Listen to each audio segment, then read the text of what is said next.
അപ്പൊ അത്തരത്തിൽ ഉള്ള ശരിക്കും ഈ ഡേ നല്ല വിദഗ്ധമായിട്ട് ചിലര് അങ്ങനെ എന്തെങ്കിലും ചെയ്തു കഴിഞ്ഞാൽ അതിനെനിക്ക് വളരെ ശ്രദ്ധേയമായ ഒരു ചടങ്ങിനാണ് സാക്ഷ്യം.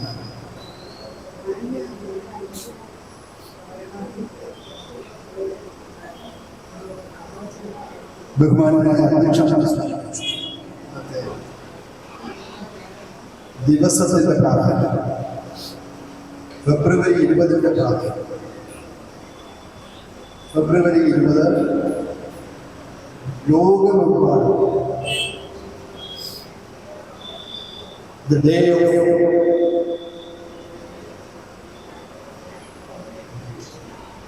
social justice, world day of social justice.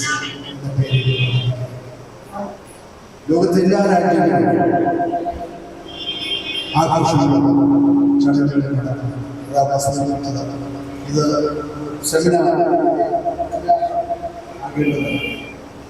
ഏതായാലും ഇതിന് നേതൃത്വപരമായ മലയാളം ന്യൂസ് നെറ്റ്വർക്ക് അതിൽ എത്ര കണ്ട് അഭിനന്ദിച്ചാലും കാരണം ഒരു വാർത്താ മാധ്യമത്തിൻ്റെ അടിസ്ഥാനപരമായ കടമ സമൂഹത്തോട് അതിൻ്റെ പ്രതിബദ്ധത, സമൂഹത്തോട് വാർത്തകൾക്ക് വേണ്ടിയല്ല, സമൂഹത്തിന് എല്ലാം സമൂഹത്തിന്റെ നന്മയ്ക്ക് വേണ്ടി സമൂഹത്തോടുള്ള പ്രതിബദ്ധത. അതാണ് ഒരു മാധ്യമത്തെ അവിടെയാണ് മലയാളം ന്യൂസ് അതിൻ്റെ കടമ അവരെ ഞാൻ അഭിനന്ദിക്കുന്നു, അനുമോദിക്കുന്നു. മറ്റ് മാധ്യമങ്ങൾക്കൊരു മാതൃകയാണ്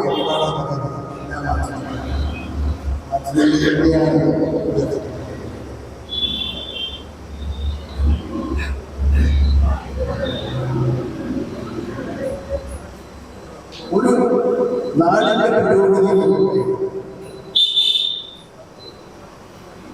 ആ നാടിന്റെ സാമൂഹികവും സാമ്പത്തികവും ഒക്കെയായ പുരോഗതി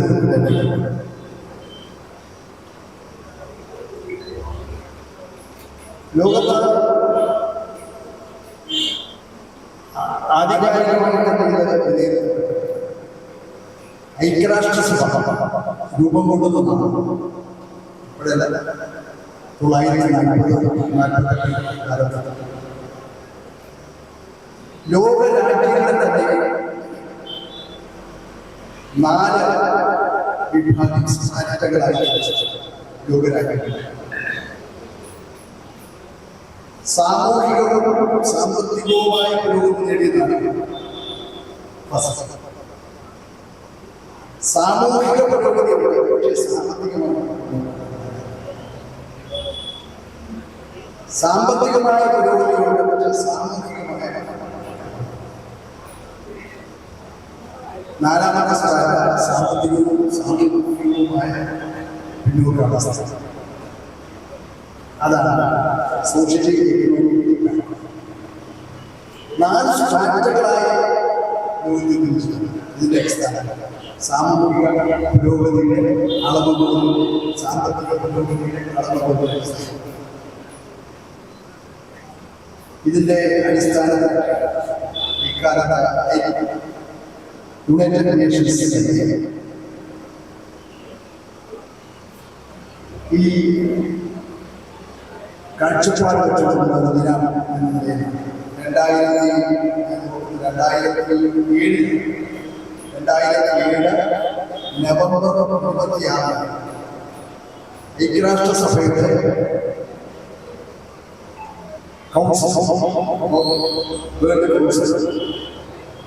ജനറൽ അസംബ്ലി അതിൻ്റെ പ്രഖ്യാപനം ഈ വരുന്ന ഫെബ്രുവരി 20 മുതൽ ഈ ദിനം ആചരിക്കുകയാണ്. ഐക്യരാഷ്ട്രസഭ 2007 പ്രഖ്യാപനം നടന്നപ്പോൾ ആദ്യമായി ഏറ്റെടുത്തത് ILO, ഇന്റർനാഷണൽ ലേബർ ഓർഗനൈസേഷൻ. അത് 2008 ഐക്യകണ്ഠേന അംഗീകരിച്ചുകൊണ്ട് അങ്ങനെയാണ് നമ്മൾ ആകെ അംഗീകരിച്ചിട്ടുള്ളതാണ്. അപ്പൊ ഞാൻ പറഞ്ഞല്ലോ, ഒരു നാടിന്റെ പുരോഗതി എന്ന് പറയുമ്പോൾ സാമൂഹികവും സാമ്പത്തികവുമായ വളർച്ച അത് നോക്കുമ്പോൾ അതിന്റെ അടിസ്ഥാനത്തിലാണ് അതെല്ലാം വിലയിരുത്തുന്നത്. നമ്മുടെ രാജ്യത്തിൽ കേരളത്തിൽ ചിന്തിക്കുകയാണ്. വളരെ ഗൗരവത്തോടെ ഇപ്പൊ 2024 ഫെബ്രുവരി 20 ഈ ദിനം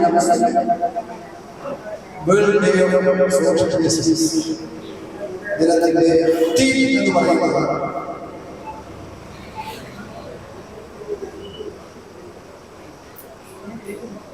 bridging gaps and building unity.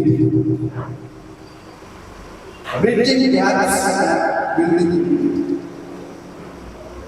മനുഷ്യൻ വലിയ പുരോഗതി സംശയം പലപ്പോഴും ഞാൻ ചിന്തിക്കുന്ന കാര്യമാണ്, ഇന്ന് ഈ ഭൂഗോളത്തിൽ എവിടെ നിന്നാണ് നിമിഷങ്ങൾക്കുള്ളിൽ ഈ ഭൂമുഖത്തുള്ള ആരുമായിട്ട് ബന്ധസ്ഥാനം എല്ലാവരും ചെയ്യുന്ന കാര്യമാണ്. എല്ലാവരും അങ്ങനെ ചില അവസാന രാജ്യങ്ങളാണ് കടലിൽ നിന്ന് പൊങ്ങി വരുന്നതാണ്.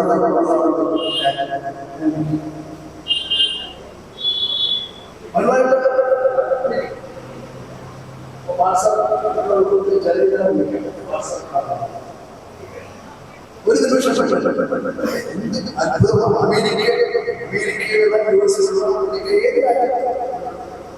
നമ്മുടെ സുഹൃത്തുക്കളുമായിട്ട് നിമിഷങ്ങളിൽ മൊബൈലിൽ അതിനേക്കാൾ പുരോഗതി.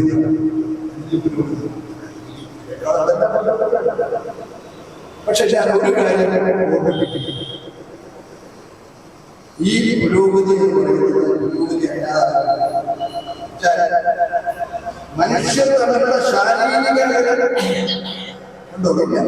ശാരീരിക ഗ്ലോബൽ. പക്ഷേ മനുഷ്യർ തമ്മിലുള്ള മാനസിക അകലം കുറയുകയല്ല. അവിടെയാണ് ജീവിതത്തിന്റെ മാനസികമായ അകലമില്ലാതെ. അതാണ് സാമൂഹികവും സാമ്പത്തികവും പുരോഗതി. സാമ്പത്തിക അസമത്വം വർദ്ധിച്ചുകൊണ്ടിരിക്കുന്നു. ലോകത്തെല്ലാ രാജ്യങ്ങളിലും നമ്മുടെ രാജ്യത്ത് സാമ്പത്തിക അസമത്വം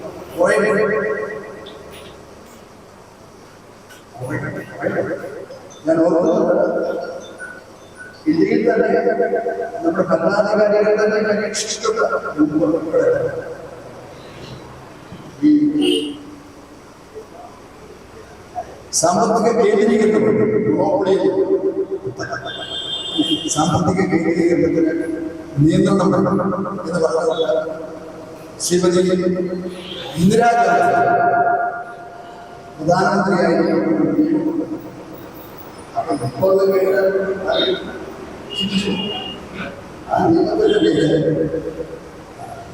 monopoly restricted trade practice. Monopoly restricted trade practice. Monopoly വേണ്ടത് അല്ലേ? അന്ന് ഒറിജിനൽ ബില്ലിൽ തന്നെ ആ നിയമത്തിൽ തന്നെ പാർലമെന്റിൽ നിയമത്തിൽ തന്നെ പറയുന്നുണ്ട്. അന്നത്തെ 1970-കളിലെ കണക്കാണ്. 70-കളിലെ കണക്കുന്നത് 50 വർഷത്തിനുള്ള അന്ന് 20 കോടി ആസ്തി ഉണ്ടായി. മോണോപ്പൊളിയാണ് എന്ന് പറഞ്ഞാൽ അത് കേരളത്തിൽ ഒരു മോണോപ്പൊളി. ഇന്ന് കേരളത്തിന്റെ നമുക്ക് കാണാം 20 കോടിയിലധികം ആസ്തി. ഞാൻ പറയുന്നത് ഇതൊക്കെ മാറ്റങ്ങൾ മനസ്സിലാക്കാം. സാമ്പത്തിക അകലം കുറച്ച് അതാണ് ശരിയായ സാമ്പത്തിക അകലം. അങ്ങനെ സാമ്പത്തിക അസമത്വം എവിടെയല്ല വളരെ ഗുണപരമായ ഒരു വികസനം അല്ലെങ്കിൽ പുരോഗതിയാണ് ഇതൊക്കെ ചിന്തിക്കേണ്ടതായിട്ടുള്ള എല്ലാ മനുഷ്യരെല്ലാം ഗ്ലോബലൈസേഷൻ കേൾക്കാൻ എത്ര സുഖകരമാണ്, മനോഹരമാണ്. പക്ഷേ അത് ജനങ്ങളുടെ ഗ്ലോബലൈസേഷൻ ഈ മൾട്ടിനാഷണൽ കോർപ്പറേഷൻസിന്റെ ഗ്ലോബലൈസേഷൻ അവരുടെ സുഗമമായിട്ട് ലോകത്തിലേക്ക് പണ്ടൊക്കെയാണെങ്കിൽ പണ്ട് 100 വർഷത്തിന് മുമ്പ് നമ്മുടെ അന്ന് കോളനികളാക്കി രാജ്യത്തെ നിയന്ത്രിച്ചുകൊണ്ട് ഏറ്റവും കൂടുതൽ നമ്മെ ചൂഷണം ചെയ്തത്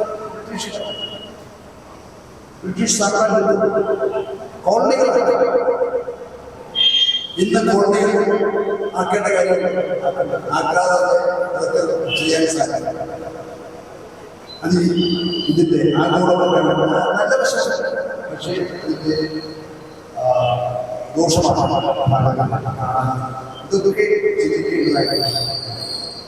ചിന്തിക്കുക പ്രവർത്തിച്ചിട്ട് മാത്രമേ തീർച്ചയായിട്ടും ഈ ആധുനിക സമൂഹത്തിൽ ഒരുപാട് കാര്യങ്ങൾ കൂടുതൽ വിശദാംശത്തിലേക്ക്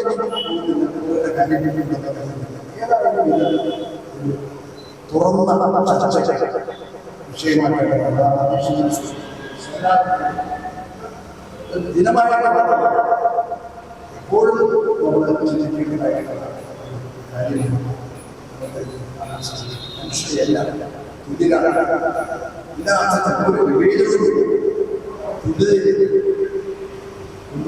സാമൂഹികവും സാമ്പത്തികവും ഒരു ഉച്ചനീചത്വവും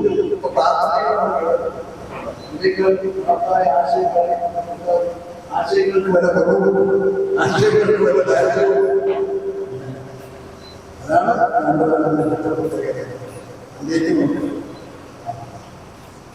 മുന്നോട്ട് പോകേണ്ട ചിന്തിക്കുക. തീർച്ചയായിട്ടും ഈ ദിനം ഉപകരിക്കട്ടെ. അതിനുവേണ്ടിയുള്ള പ്രവർത്തനങ്ങൾക്ക് ഒരു വിജയമുണ്ടാകട്ടെ എന്ന് ആത്മാർത്ഥമായിട്ട് ഇന്നത്തെ ഈ ചടങ്ങ് അനുവാദത്തോടും അനുഗ്രഹത്തോടും ആശീർവാദത്തോടും ഔപചാരികമായി ഉദ്ഘാടനം വളരെ സന്തോഷത്തോടും ലോക സാമൂഹ്യ നീതി ദിനം ആഘോഷിക്കുന്നു. ലോകത്തെവിടെയെങ്കിലും അനീതി ഒരിടത്തെങ്കിലും നടക്കുന്നുണ്ടെങ്കിൽ അത് മറ്റുള്ളവരിലേക്ക് വ്യാപിക്കുകയാണ്. നമ്മൾ ഈ ദിനത്തെക്കുറിച്ച് പറയുമ്പോൾ ലോകത്ത് 4 രാജ്യങ്ങൾ യുദ്ധത്തിലിറങ്ങി ഇതിന്റെ ആദ്യ സമയങ്ങളിൽ മാത്രമേ വാർത്തകളിൽ നടത്തുന്നത്. ഇപ്പോൾ ചെറിയൊരു വാർത്തയായിട്ട് മാറി. കവി പറഞ്ഞതുപോലെ എവിടെയും യുദ്ധമുണ്ടെങ്കിൽ ക്ഷാമമുണ്ടെങ്കിലും കവിത എഴുതി ഭാഷാക്കി മാറ്റുന്നത്. അങ്ങനെ മാത്രമേ നമ്മൾ കണ്ടിട്ടുള്ളൂ. എല്ലാ യുദ്ധത്തിലും അങ്ങനെയായി മാറുന്നത്. ഇങ്ങനെ ഒരു ദിനം വരുമ്പോൾ നമ്മൾ ഓർക്കേണ്ടത് കേരളത്തിലെ ഒരു ജില്ലയിലെ ജനങ്ങൾ മൃഗങ്ങളുമായിട്ടുള്ള പോരാട്ടം. ആനകൾ അതിനുണ്ട്, അതുമായിട്ട്. അപ്പൊ അവിടെ മനുഷ്യന്റെ നീതിക്ക് വേണ്ടിയാണ് പോരാടുന്നത്. അത് ആരില്ല, മനുഷ്യൻ കൊണ്ടിരിക്കുന്നു മൃഗങ്ങളെ. മനുഷ്യരുടെ എല്ലാവരും കാര്യങ്ങൾ പറയാൻ, ചോദ്യങ്ങൾ ചോദിക്കാൻ പണ്ട് എപ്പോഴും നമ്മൾ കേട്ടിട്ടുള്ളത് ഈ ജയിച്ചവന്റെ ഒരു ആഹ്ലാദവും അവന്റെ വാക്കുകളും. ഇപ്പൊ അങ്ങനെയാണ്. ഈ മാധ്യമങ്ങളൊക്കെ തന്നെ എന്തിനാണ് തോറ്റവർക്ക് പറയാൻ. പണ്ട് നമ്മൾ SSLC പരീക്ഷയൊക്കെ ഒന്നാം റാങ്ക്, രണ്ടാം റാങ്ക് അവിടെയൊക്കെ എങ്ങനെയാണ് പഠിച്ചത്, അവരുടെ സന്തോഷം. പക്ഷെ ഈ തോറ്റവരുടെ ആരെയും കേട്ടിട്ടില്ല. ഇപ്പോൾ തോറ്റവരുടെ കേൾക്കാനാണ് കൂടുതൽ താല്പര്യം. അപ്പോൾ തീർച്ചയായിട്ടും മനുഷ്യൻ അവന്റെ ആവശ്യങ്ങൾ, ചോദ്യങ്ങൾ പോലെ ചോദ്യം ചോദിക്കുന്നവരെ ക്ലാസ്സിൽ പുറത്താക്കിയാലും ആ ചോദ്യം അവിടെ നിർത്തിയിട്ടുള്ളൂ. അതുകൊണ്ട് ഇപ്പോൾ ഇത്തരത്തിലുള്ള ഈ 2007 ഈ ദിനം നിലവിൽ വന്നെങ്കിലും ഇന്നത് കൂടുതൽ സജീവമായി മാറിയിരിക്കുകയാണ്. ഓരോരുത്തർക്കും ഇതിനെക്കുറിച്ച് ഒരു വലിയ ബോധമുണ്ട്. സാധാരണക്കാരായാലും സാക്ഷരതയായാലും നിരക്ഷരനായാലും കൂടി. അപ്പൊ എന്തായാലും ഈ ഒരു ദിനം ഈ മലയാള ന്യൂസ് ഇങ്ങനെ തിരുവനന്തപുരത്തിന്റെ ഈ ഹൃദയഭാഗത്തിന് വലിയ സന്തോഷമുണ്ട്. ഏതായാലും അതിൽ ക്ഷണിച്ചതിൽ വളരെ നന്ദി. ഈ ലോകത്ത് ജനിച്ച് ജീവിക്കുന്ന വ്യക്തിക്ക് ജന്മാവകാശമായി ലഭിക്കേണ്ടതാണ് നീതി എന്ന് പറയുന്നത്. അത് അങ്ങനെ പറഞ്ഞതിന് കാരണം ആരുടെയെങ്കിലും ഔദാര്യമായിട്ടോ സഹായമായിട്ടോ ലഭിക്കേണ്ട ഒന്നല്ല നീതി. അത് ആ വ്യക്തിയുടെ ജന്മാവകാശമാണ്. പക്ഷേ അതിപുരാതന കാലം മുതൽ ആധുനിക കാലമായ പലതരത്തിലും പല മനുഷ്യരും ലോകത്തിന്റെ പല ഭാഗത്തും പല വിധത്തിലുള്ള അനീതിയും അതിക്രമങ്ങളും ചൂഷണങ്ങളും വിവേചനങ്ങളും നേരിടുകയാണ്. ഇവിടെ നമ്മുടെ സ്പീക്കർ ഒരു കാര്യം ചോദിച്ചു. ഈ ലോകത്തിന്റെ വളർച്ച അദ്ദേഹത്തിന്റെ മാന്യമായിട്ട് വാട്സാപ്പിലൂടെ സംസാരിക്കാൻ നിമിഷം നേരിട്ട് സംസാരിക്കാൻ കഴിയുന്നത് വീഡിയോ കോൾ ചെയ്താൽ കണ്ട് സംസാരിക്കാം. ഒരു അധ്യാപക സന്യാസി നേതൃത്വം നൽകിയത് ശാസ്ത്രത്തിന്റെ വളർച്ചയും വികാസത്തെയും അതിന്റെ അനന്ത സാധ്യതകളെയും കുറിച്ച് വിശദീകരിക്കുന്ന ഒരു മാസമായിരുന്നു. കാറ്റിൽ നിന്നും ജലത്തിൽ നിന്നും സൂര്യപ്രകാശത്തിൽ നിന്നുമൊക്കെ വൈദ്യുതി ഉത്പാദിപ്പിക്കാൻ കഴിയുന്നതിനെ കുറിച്ച് ലോകത്തിന്റെ ഏതൊരു കോണിൽ നടക്കുന്ന സംഭവ വികാസങ്ങൾ നമ്മുടെ മേഖലയിൽ നമുക്ക് കാണാനും കേൾക്കാനും മനസ്സിലാക്കാനും സാധിക്കുന്നതിനെ കുറിച്ച് അതിസമൃദ്ധമായ പരിമാണങ്ങളോട് ജീവിതരഹസ്യങ്ങളെ വരെ മനുഷ്യർക്ക് കണ്ടെത്താൻ കഴിയുന്നതിനെ കുറിച്ച് ആഴക്കടലിന്റെ അഗാധതയും മുതൽ നീലാകാശത്തിന്റെ അനന്തതയും വരെ നടക്കുന്ന പര്യവേഷണങ്ങളെ കുറിച്ച് അദ്ദേഹം വളരെ വിശദമായി ആചാരമായി സംസാരിച്ചു. ഇത് കേട്ടുകൊണ്ട് ആ സത്യന്റെ ഒരു കർഷകൻ പറഞ്ഞു, താങ്കൾ പറഞ്ഞതെല്ലാം ശരിയാണ്. മനുഷ്യനെ ആകാശത്തിൽ പക്ഷിയെ പോലെ പറക്കാനും സമുദ്രത്തിൽ മത്സ്യത്തെ പോലെ നീന്താനും പഠിച്ചു. പക്ഷേ മനുഷ്യനായി ജീവിക്കാൻ മാത്രം പഠിച്ചതായിരുന്നു. ആ പാവപ്പെട്ട കർഷകൻ വാക്കുകൾ എത്രയോ സത്യമെന്ന് നമ്മെ നിരന്തരം ബോധ്യപ്പെടുത്തിക്കൊണ്ടിരിക്കുന്ന സംഭവങ്ങളാണ് ഇന്ന് ഓരോ ദിവസവും നമ്മൾ കാണുന്നത്. ജാതിയുടെ പേരിൽ, മതത്തിന്റെ പേരിൽ, പത്രത്തിന്റെ പേരിൽ, വേഷവിധാനത്തിന്റെ പേരിൽ, കഴിക്കുന്ന ആഹാരത്തിന്റെ പേരിൽ, സമ്പത്തിന്റെ പേരിൽ, ലിംഗഭേദത്തിന്റെ പേരിൽ ഒക്കെ മനുഷ്യർ ഇന്ന് ധാരാളം കഷ്ടപ്പാടുകൾ സഹിക്കുന്നു. അപ്പൊ അങ്ങനെ ഒരു കാലത്തും ലോകത്ത് വരുന്നതാണ് നമ്മളിന്ന് സാമൂഹ്യ നീതി എന്നതിനെ കുറിച്ച് സംസാരിക്കുന്നത്. ദീർഘമായ പഠനങ്ങളോട് സംസാരിക്കുമ്പോഴാണ് ഞാൻ ആഗ്രഹിക്കുന്നത്.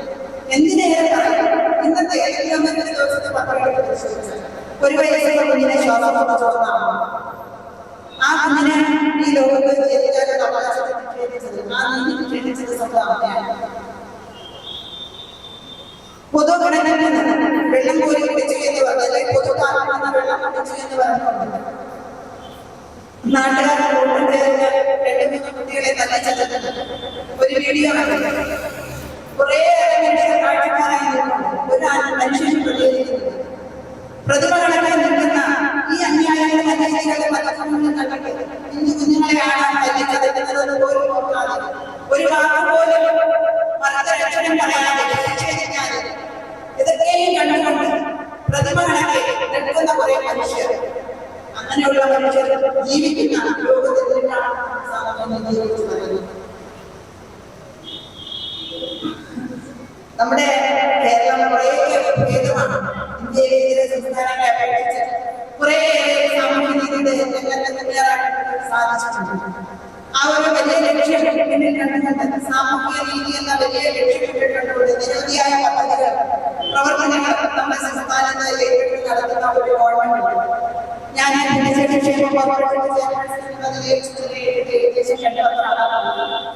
ഇക്കാലയളവിൽ ഭിന്നശേഷിയുമായി ബന്ധപ്പെട്ട് നടത്തുന്ന നിരവധി പ്രവർത്തനങ്ങളെ കുറിച്ച് നേരത്തെ മനസ്സിലാക്കിയിട്ടുള്ളതിനേക്കാൾ ഉപരിയായി കുറേയേറെ കാര്യങ്ങൾ അറിയാൻ മനസ്സിലാക്കാനും അതിന് കുറച്ചൊക്കെ കാര്യങ്ങൾ വഹിക്കാൻ കഴിയുന്നവരികയാണ്.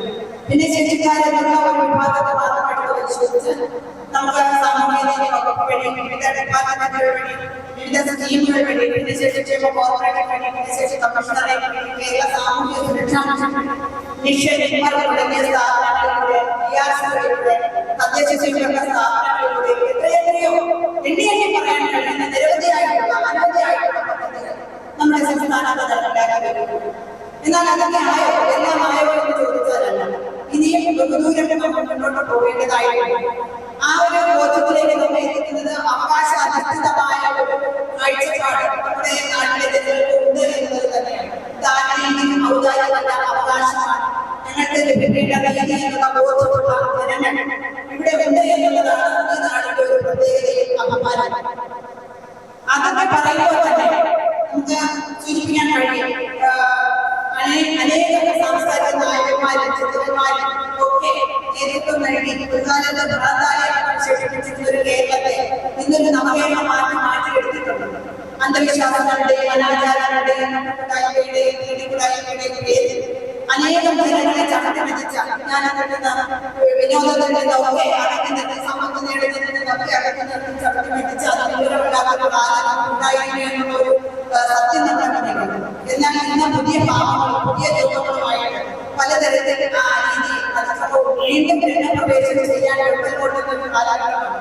അപ്പോ അവിടെ പൗരബോധമുള്ളവരും സാമൂഹ്യ ബോധമുള്ളവരും നീതിയോടും സത്യസന്ധതയോടും ആത്മാർത്ഥതയോടും ഒക്കെ ആ ഒരു സ്നേഹവും പിന്നെ ആ ഒരു മനോഭാവമുള്ള ഒരു പുതുതലമുറയെ വളർത്തിയെടുക്കുകയും വലിയ ഉത്തരവാദിത്വം കൂടി നമ്മുടെ സമൂഹത്തിൽ നമുക്കൊക്കെ ഉണ്ട് എന്ന് കൂടെ സൂചിപ്പിച്ചിട്ടുണ്ട്. ഈ ദിനാചരണം, ഇതുപോലുള്ള ദിനാചരണങ്ങൾ അതിന് വഴിതെളിക്കട്ടെ, മുഖാന്തരമായി മാറട്ടെ. നമ്മുടെ തലമുറകളിലേക്ക് നല്ല സന്ദേശങ്ങൾ കൊടുക്കുവാൻ, അവരെ സഹോദരങ്ങളെ, സമസൃഷ്ടങ്ങളെ സ്വന്തം സഹോദരങ്ങളായി കാണാൻ, അവർക്കൊരു വേദന വന്നാൽ, അവർക്കൊരു നിരാശ വന്നാൽ, അവരുടേതായ അവസ്ഥകളിൽ അവരെ കഴിയുന്ന തരത്തിൽ സഹായിക്കാൻ അല്ലെങ്കിൽ ആശ്വസിപ്പിക്കാൻ കഴിയുന്ന ഒരു മനോഭാവമുള്ളവരായി പുതുതലമുറയെ വളർത്തിക്കാൻ നമുക്ക് പരിശ്രമിക്കാം. ഈ ദിവസത്തിന് പ്രചോദനമായി മാറട്ടെ എന്ന് ആശംസിക്കുന്നു. ഒരേ കാലഘട്ടത്തിൽ തന്നെയാണ് ഞാൻ അതൊരു ഈ കടത്തമില്ലാതെ സാധനം പോയത്. അതിന്റെ സേവനത്തെ ഞാനത് പറഞ്ഞു വന്നത്, ഇന്ന് മലയാള ന്യൂസ് നെറ്റ്വർക്ക് നടത്തുന്ന ഈ പരിപാടി തിരുവനന്തപുരം ജില്ലയിലെ വിവിധ മേഖലകളെ ആശ്രയിച്ചുകൊണ്ട് ഓരോ വിഷയത്തിനും പ്രാധാന്യം നൽകി ഓരോ സമൂഹത്തിൽ ജീവിച്ചിരുന്ന ആളുകളെ ആദരിച്ചിട്ടുണ്ട്. മറ്റൊരു ആളുകൾ ഇങ്ങനെ ഒരു അല്ലെങ്കിൽ ഒരു നെറ്റ്വർക്കിനോ ഒരു ന്യൂസിന്റെ ബന്ധപ്പെടാതെ ചെയ്യാൻ കഴിയുമോ എന്ന് കേട്ടാൽ അടിവരയിട്ട് പറയുന്നത് എല്ലാവർക്കും ചെയ്യാൻ കഴിയാത്തതാണ്. ശ്രീ അജിത്കുമാർ തിരുവനന്തപുരം ജില്ലയുടെ വിവിധ വേദികളിൽ നടത്തുന്നു. 2-3 പരിപാടികൾ ഞാൻ ശ്രീ രാമേന്ദ്രൻ കടന്നപ്പള്ളി സ്ഥാപനത്തിൽ നടത്തുന്നു. വൈക്കം മുഹമ്മദ് ബഷീറിനെ പറ്റി ഇതേ വേദിയിൽ ഒരു സംവാദമാണ് വളരെ ഭംഗിയായി. അതുപോലെ തന്നെ സമൂഹത്തിന്റെ വിവിധ മേഖലകൾ അവർ പ്രാധാന്യം. ഞാൻ പറയുമ്പോൾ ഇപ്പോഴേ മദ്യത്തിന് മയക്കുമരുന്നിന് അടിമയായിട്ടുള്ള 10-15 വയസ്സുകളിൽ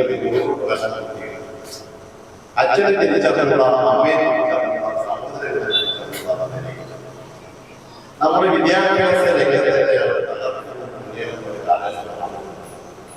അതിനെതിരെ ആരെങ്കിലും ഒരാൾ ബഹുമാനായ വിജയകുമാർ സാറിനെ പോലീസ് അറിയിക്കേണ്ടത് അന്ന് രാത്രി തന്നെ വിജയകുമാർ സാറിന്റെ കാലത്തേക്ക് അടിച്ചു തറക്കി അദ്ദേഹത്തിന് എങ്ങനെ ഉപദ്രവിക്കാൻ പറ്റുന്നതിനെ ആലോചിച്ച് ഉപദ്രവിക്കുന്ന ഒരു കാലഘട്ടത്തിൽ ദയാളായി പറഞ്ഞതുപോലെ ആളുകൾ കൈ കെട്ടി നോക്കി നിൽക്കുന്നതല്ലാതെ ഒന്നും ചെയ്യാൻ പറ്റാത്ത ഒരവസ്ഥയിലേക്ക് കടന്നു പോകുന്ന സാഹചര്യങ്ങളുണ്ട്.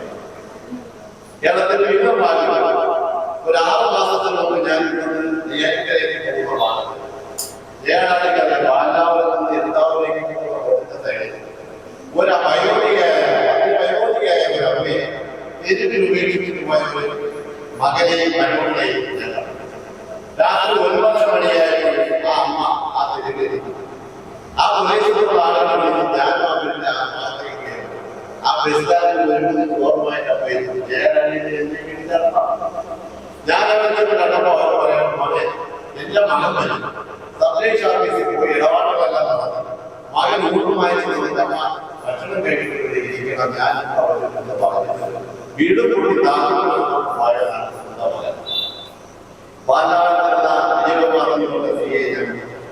അതേ ആ അമ്മയുടെ കാര്യങ്ങൾ ഈ പേരൂർ കിടക്കുന്ന മകനെ മരുമകളെ കിട്ടിയിട്ട് ആ അമ്മയ്ക്ക് ആ വീട് നമുക്ക് താമസിക്കാനുള്ള സൗകര്യം ചെയ്തു.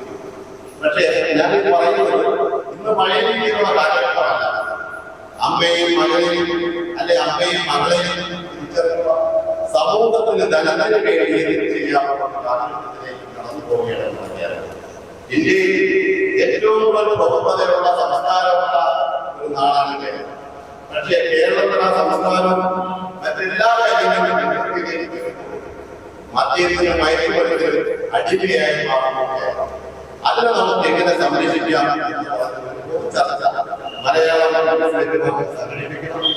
സോഷ്യൽ ജസ്റ്റിസിനെ ചിന്തിക്കുന്ന സമയത്ത് ഇരുട്ടിന്റെ മുഖത്തേക്ക് തെളിയിക്കപ്പെടുന്ന ആണ് സോഷ്യൽ ജസ്റ്റിസിന്റെ നമ്മുടെ സമൂഹത്തിലാണ് ജനങ്ങളുടെ ഇടയിലേക്ക് നടക്കപ്പെടുന്ന പരസ്പരം പഴിചാരങ്ങളിൽ പ്രശ്നങ്ങളുടെ ബുദ്ധിമുട്ടുകളുടെ ചരിത്രങ്ങൾ പറയുമ്പോൾ എനിക്ക് പറയാനുള്ളത് മനുഷ്യരെ ഭൂമിയോട് കാണിക്കപ്പെടുന്ന ഇൻജസ്റ്റിസിന്റെ കാര്യത്തിൽ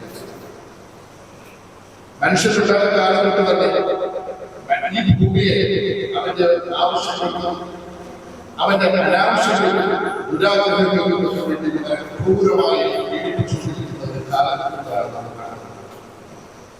കഴിഞ്ഞ കുറച്ച് നാളുകൾ നമ്മുടെ ചരിത്രത്തിലേക്ക് നമ്മൾ എത്തി നോക്കുമ്പോൾ ഓക്കിയും സുനാമിയും മറ്റു തരത്തിലുണ്ടായിട്ടുള്ള പ്രളയവും ഇന്ന് നാം അനുഭവിച്ചുകൊണ്ടിരിക്കുന്ന ദുഷ്ടവും ഇത് ലോകത്തുണ്ടായിരിക്കുന്ന കാലാവസ്ഥ വ്യതിയാനവുമെല്ലാം മനുഷ്യന്റെ ഇൻജസ്റ്റിസിന്റെ ഏറ്റവും പ്രധാനപ്പെട്ട അമ്മയോട് ഭൂമിക്ക് മരണത്തിലുള്ള അനീതിയുടെ അല്ലെങ്കിൽ ഫോട്ടോകോപ്പിയായി മനുഷ്യൻ മാറി എന്നുള്ളത്. അതിൽ നിന്ന് നാം വ്യത്യസ്തമായിട്ടുള്ള ചിന്തകൾ മാറിയില്ല. ആ ചിന്തകൾ ആധുനികരിക്കപ്പെടുന്ന ഒന്നാണ്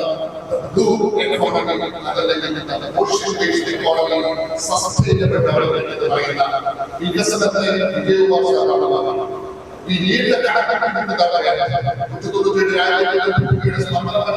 എല്ലാ സ്ഥലമായിട്ടും കണക്കെടുപ്പ് വേണം. അമ്മയുടെ പരമാവധി കുറിച്ച് വളരുന്ന മക്കൾ അമ്മയോടും മക്കളെ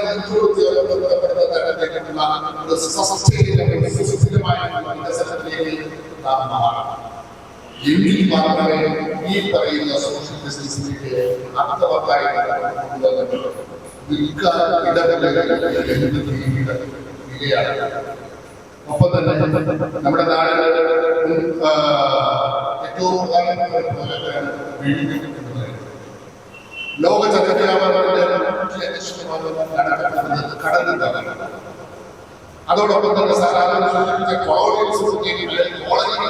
ചരിത്രത്തിലെ കടലിന്റെ ചരിത്രം ചുറ്റുകൊണ്ടാണ് ഇന്ത്യയുടെ സ്വാതന്ത്ര്യം അവിടെ ഇൻഡസ്ട്രീസിന്റെ ഭാഗമാണ് കടന്നു വന്നത്. അപ്പോൾ ഞാൻ ചുരുക്കി പറയാൻ ഉദ്ദേശിക്കുന്നത് വിഴിഞ്ഞം, അതായത് ഇന്ന് ഇന്ത്യയുടെ സമർപ്പണം എന്ന് പറയുന്ന ഇന്ത്യയിൽ മാത്രമല്ല ലോകം ഒരു ബ്ലൂ എക്കോണമി, കാരണം നമുക്ക് മുന്നോട്ട് പോകാൻ കഴിയത്തില്ല. പല ചർച്ചകൾക്ക് അന്താരാഷ്ട്ര ഓർഗനൈസേഷൻ സമയത്ത് ഇനിയും ഉപയോഗിക്കുന്നത് കേരളത്തിന്റെ 5 ഏകദേശവും 44 നദികളും 34 കലാലയങ്ങൾ 18 നോൺ തുറമുഖങ്ങൾ കൊച്ചി പോക്കും എഴുത്ത് തുറമുഖവും ഉൾപ്പെടെയുള്ള വരുന്ന ആകുമ്പോൾ നമ്മൾ ഓർക്കുക പഠിച്ച കഠിനയായ പുസ്തകത്തിൽ എടുത്തോളൂ, പുസ്തകരായ പുസ്തകം കയ്യിലെടുത്തോളൂ എന്ന് പറയുന്ന മാതിരി നമുക്ക് തുറന്നു തരുന്ന മൊത്തത്തിലൊരു വാഗ്ദാനമാണ് IIT സെക്ടർ. നീതിബോധത്തോടുകൂടി, സ്നേഹബന്ധത്തോടുകൂടി, നല്ല പ്രകാശത്തോടുകൂടി, വാല്യൂയോടുകൂടി, സൈന്റിഫിക് മാനേജ്മെന്റോടുകൂടി, സോഷ്യൽ ജസ്റ്റിസിനോടുകൂടി മുന്നോട്ട് കൊണ്ടുപോകാൻ വേണ്ടി നിങ്ങൾക്ക് കഴിയട്ടെ. അതിന് ഒരു ഓർമ്മപ്പെടുത്തലായിട്ട് ഈ ദിവസങ്ങൾ വരും കാലങ്ങളിൽ കഴിയട്ടെ, നിൽക്കട്ടെ എന്ന് ഞാൻ ആഗ്രഹിച്ചുകൊണ്ട് എന്റെ വാക്കുകൾ നിർത്തുന്നു.